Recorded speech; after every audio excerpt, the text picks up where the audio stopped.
नाज़रीन आदाब। अवधनामा के खास प्रोग्राम अखबारों की दुनिया में मैं हारून रशीद आपका खैर मक़दम करता हूँ। पेश खिदमत है रोजनामा इनकलाब में शाये डॉक्टर अली खान महमूदाबाद का मजमून एक नया मौका, कौम, क़यादत और हमारा मुस्तक़बिल। डॉक्टर अली खान लिखते हैं कि जब भी कोई समाज मुसीबत और मुश्किल के दौर से गुजरता है तो अक्सर मायूसी और नाउम्मीदी उनकी पहचान बन जाती है। पिछले बरस 3 तलाक का कानून लाया गया, UAPA कानून में तरमीमात लाई गई, 370 हटाया गया और बाबरी मस्जिद के सिलसिले में फैसला आया, लेकिन इन तमाम चीजों के बावजूद लोग खामोश रहे। किसी ने कहा कि खामोशी बेहतर है तो दूसरों ने कहा कि इख्तिलाफात को बढ़ावा देने से कोई फायदा नहीं। अगर कोई ये कहता था कि तालीम पर जोर दिया जाए और सेकुलर हिंदू और हिंदुत्व के हामियों को आपस में लड़ने दिया जाए, तो दूसरा ये कहता था कि अब मुसलमान सेकुलर पार्टियों से भी गुरेज करें और अपनी सियासत अलग होकर करें। बीजेपी सरकार ने इन तमाम बातों से अंदाजा लगाया कि शहरियत कानून की कोई खास मुखालिफत नहीं होगी, लेकिन उसके बरक्स हुआ। चाणक्य नीति की भी हदें होती हैं और शहरियत के मुतनाज़ा कानून के सिलसिले में सारे मुल्क में कोहराम बरपा हो गया और ऐसा लगने लगा जैसे एक खाबिदा कौम दफअतन उठकर बैठ गई हो।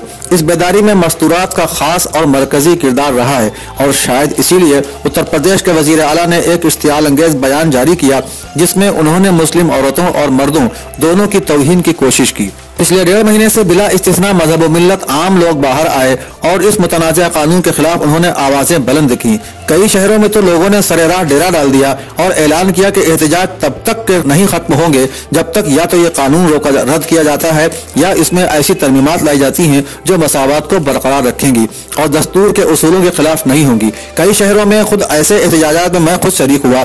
जब पढ़े लिखे लोगों से इन तहरीकों और आंदोलनों के सिलसिले में बात हुई तो अक्सर लोगों ने पूछा कि आखिर इन तमाम चीजों का नतीजा क्या होगा, फायदा क्या होगा। पहली बात तो यह है कि जुल्म और तासुब के खिलाफ आवाज उठाना और तागूती ताकतों की मुखालिफत करना ही काफी होना चाहिए।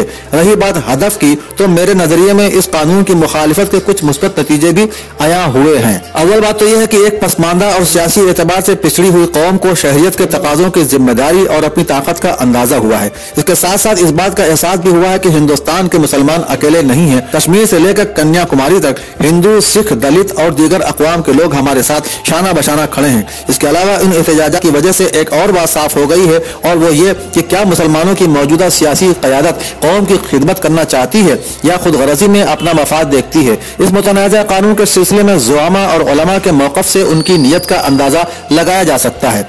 बेशतर लीडरों की खामोशी और उनके फीके फीके बयानात इस बात की दलील हैं कि ये सब अपनी जाती बदफेलियों की वजह से बिल्कुल मजबूर हैं और चुनांचे उनको हुकूमत आसानी से इस्तेमाल कर सकती है और फिशार डालकर डरा भी सकती है। मुसीबत और मुश्किल का सामना करने की वजह से इंफरादी तौर पर लोगों में और यूं तो पूरे मुजतमे में एक तख्लीकी कुव्वत पैदा हुई है। शायद ये इसलिए होता है क्योंकि मुश्किल के दौर में लोग हल निकालने पर मजबूर हो जाते हैं क्योंकि कोई और चाराकार नहीं होता।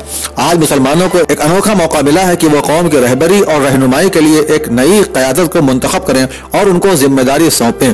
पिछले 73 वर्षों से मुसलमानों के खुद ऐलान करदा लीडरों ने कौम के सियासी, इक़्तिसादी, माशी और इज्तिमाई मसाइल को नजरअंदाज करके मजहबी, सकाफती और लिसानी मुतालिबात को मरकजी अहमियत दी है। मजीद बना उन लीडरों ने अपनी 1.5 इंच की मस्जिदों की तामीर और बका के लिए मुसलमानों में मसलकी और मकतब फिक्र से मुताल्लिक दूरियां पैदा की और कौम को आपस में बांट कर रखा। जाहिर सी बात है कि अगर कौम की क़यादत ऐसे लोगों के हाथ में रहेगी तो वो फिरका परस्ती को फरोग देंगे ताकि मुसलमान मजहबी और मसलकी इख्तिलाफात में उलझा रहे और उसका फायदा सियासी पार्टियों को और जमीर फरोश मुस्लिम लीडरों को मिले। आज से नहीं बल्कि आजादी से हर पार्टी ने, आजादी के बाद से हर पार्टी ने ऐसे लोगों को कौम का तर्जुमान करार दिया और चुनांचे वही किया जिससे कौम पिछड़ी रहे और जिससे उनके दलाल अपनी जेबें भर पाएं। बुनियादी हुकूक और असल मसाइल पर कोई खास तवज्जो दी ही नहीं गई।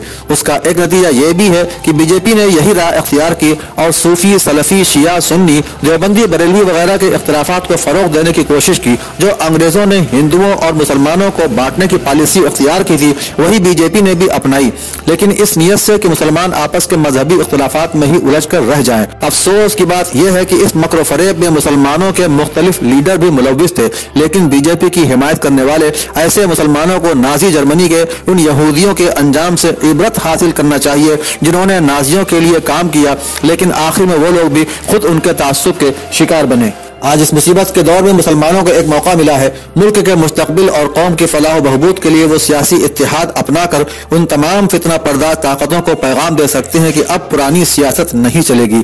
एक नई सियासी राह तभी निकलेगी जब हम फकत अपनी कौम की बात न करके हर उस समाज के साथ खड़े हों जिनको जुल्म भुगतना पड़ रहा हो, ख्वाह वो दलित या कबायली या किसी भी कौम के हों। लेकिन इसके लिए पहले कौम में भी इत्तेहाद आना चाहिए।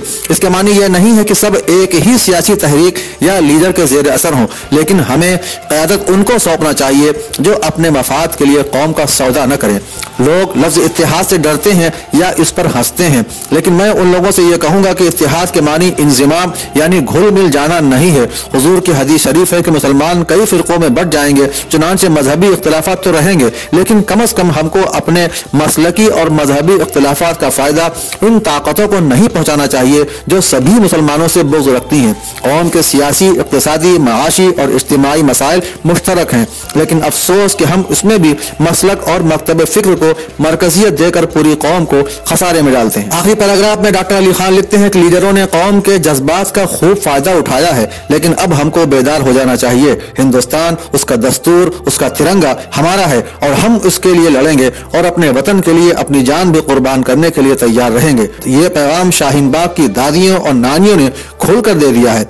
आज हमको खुदावंद करम ने एक मौका दिया है। क़यादत की कमी की वजह से कुछ नौजवान शऊरी या गैर शऊरी तौर पर नादानियां कर रहे हैं, जिसका खमियाजा सबको भुगतना पड़ेगा। ये मौका बहुत दिन तक नहीं रहेगा और इसका बेजा फायदा भी उठाया जा सकता है। चुनांचे मेरी दरख्वास्त है कि सियासी इत्तेहाद का परचम बुलंद करें और एक नई सुबह, एक नई उम्मीद को अपनाएं।